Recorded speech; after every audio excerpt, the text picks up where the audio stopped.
বন্ধুগণ সবাইকে নমস্কার। আজকে রান্না করব কাসকির গুঁড়া বলি আমরা, ছোট মাছ কাসকির গুঁড়া দিয়ে আর কুচানো আলু দিয়ে আমরা চচ্চড়ি করব। কিভাবে করি আপনারা দেখেন।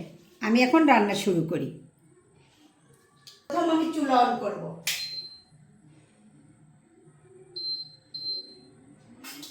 চুলা অন করে কড়াইটা দিলাম চুলার উপর।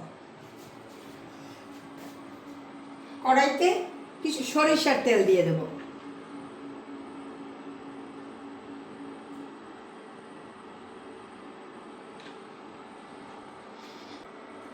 সরিষার তেলটা গরম হলে দিয়ে দেব কুচানো পেঁয়াজ।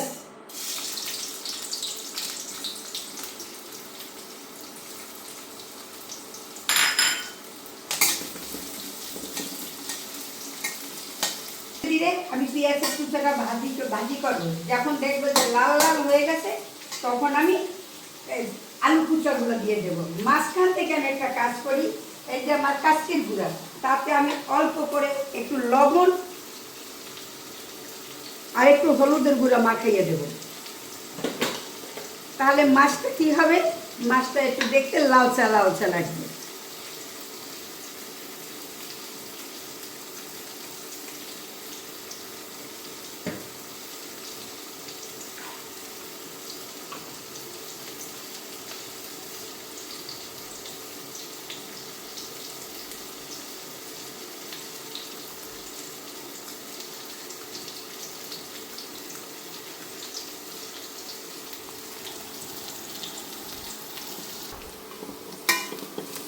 পেঁয়াজগুলি ভাজা হয়েছে, এখন আমি দিয়ে দেব কুচানো আলুগুলো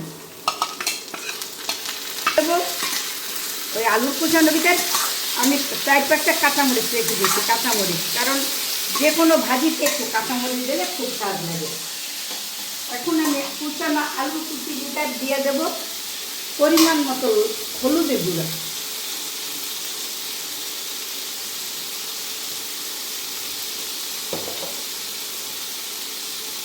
দিয়ে দেব লবণ, সঙ্গে দেবো একটু মরিচের গুঁড়া।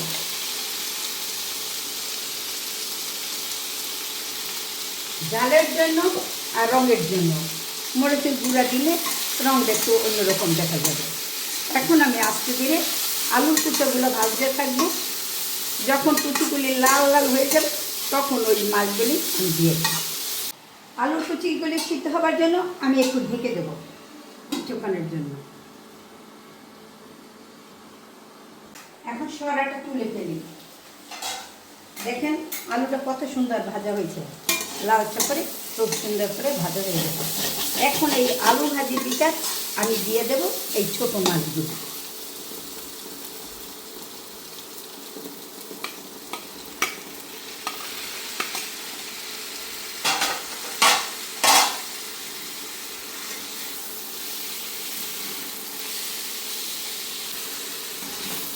একটু নেড়ে একটু মিশিয়ে দেবো আলু এবং মাছ।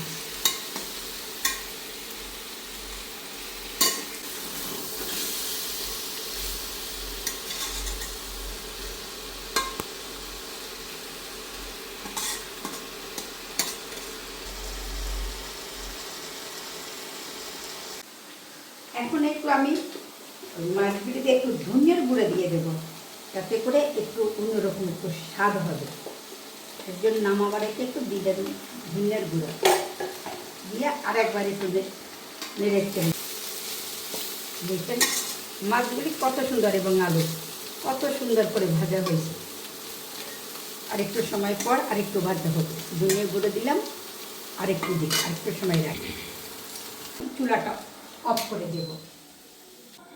মাছগুলি হয়ে গেছে, এখন আমি নামিয়ে নেব।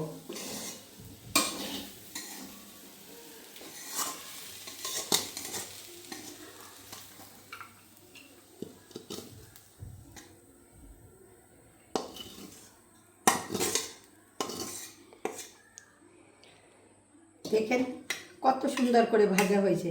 আলু এবং ছোট মাছ কোনোটাই চেনা যায় না, সব একাকার হয়ে গেছে।